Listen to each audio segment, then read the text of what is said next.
nationalism. I seem to remember that Einstein once said, nationalism is the measles of mankind, implying that it was an unpleasant disease which you caught often in your childhood and infancy. And my feeling has increasingly been that he was right. So what do we mean by nationalism? Well, the state, which is an organization sometimes defined as one which monopolizes the use of force, in other words, it has the legal and political system, is just that, a legal and political entity. And there have been states for some thousands of years. But these political and legal entities turned into nations when there was an added ingredient, and that was sentiment or feeling. In other words, when you began to feel, ordinary human beings in those states didn't just observe the rules of the state out of fear or other reasons, but because they felt that they were members of some larger community. And indeed, one of the best definitions of the nation is that of Benedict Anderson, the imagined community. By that he meant that you have a large body of people, often some millions of people. They don't know each other, so you can't have a proper community which involves a small village, etc., where you actually know the faces of and have some relationship, perhaps family relationship, to everyone there. You can't do that with millions of people. So you have to imagine that somehow this person who comes from hundreds of miles away and you've never met before, but you meet, or even don't meet, that this person is like you in some deep way. And so you can talk about a nation when people in it talk of themselves about we, the French, we, the Spanish, we, the Italians, we, the English.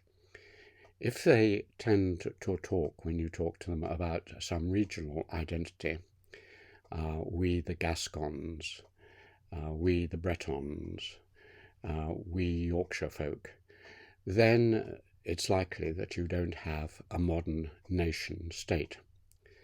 So that's the imagined community.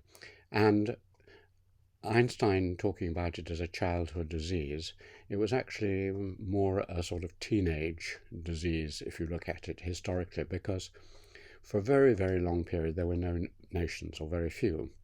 If you looked at Europe, continental Europe, 200 years ago, there were hardly any nations. The only ones in which you might talk about that were on the edges and small. So you had Portugal down at the southwest, you had the Dutch, and you have one or two Scandinavian countries, all bounded by the sea and small. And then you have the British and the English. Those were the only nations in that sense in Europe. And it's always a surprise to people to learn how recent the idea of a nation state is in most of the world, including Russia and certainly including Europe.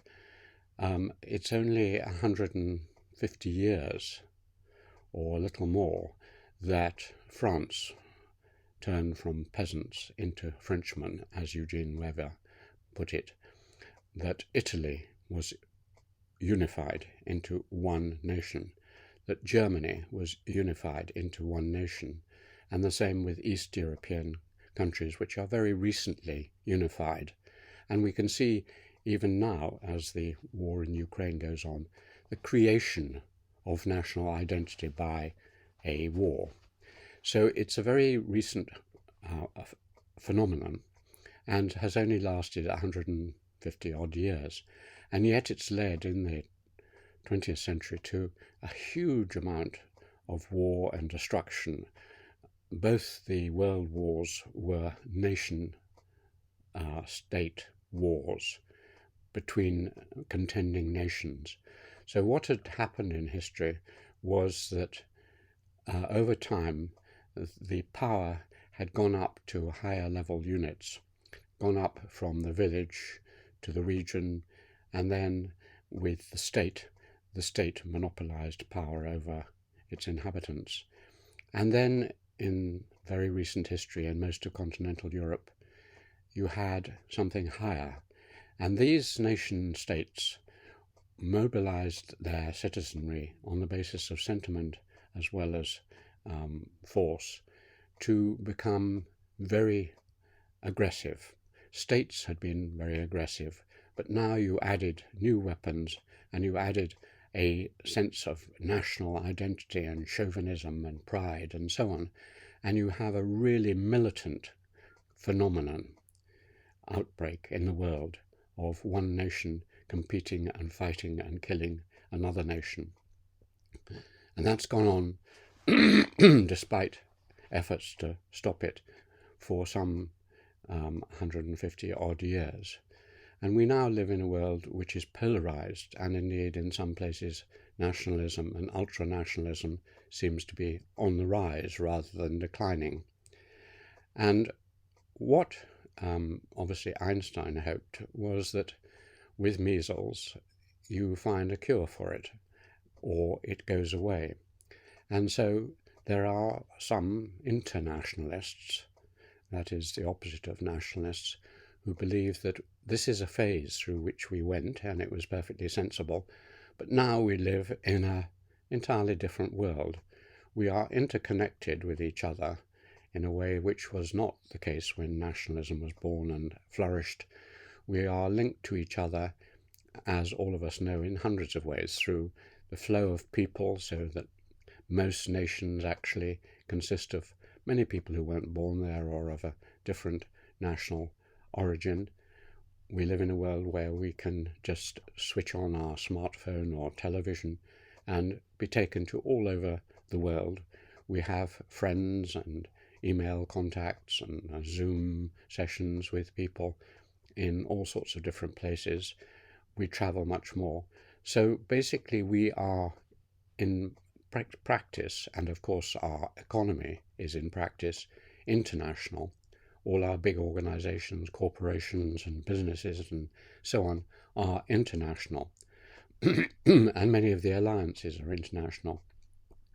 So one wonders whether it makes sense to go on treating as the major political and emotional unit this idea of a sort of set of people of a few 100 million or tens of million people who were created in a period of hostility and aggression.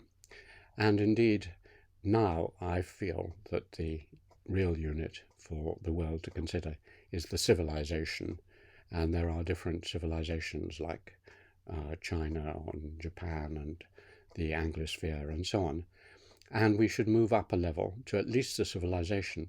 But then again, you get the clash of civilizations. So obviously what is happening in history, and will continue to happen, is that the unit which governs our lives, the unit of governance, is pushed upwards, and we will only escape from this disease which we inherited from the nationalists of the 19th century if we push governance to a level where it stops the terrible strife and destruction of people who are really very like us, but we have defined that just because there is a border between us, they are our enemies and different from us. Whereas before the nation boundaries took place, they might speak the same language and be related to us by family and so on. And now we create these artificial boundaries, fight over them, fight for months or years to gain a few hundred yards of land from some other nation. It's childish, as Einstein said, but it affects all our lives, and we should question it and put aside some of the benefits that we get from this national identity towards creating a world which won't blow itself up shortly. Thank you.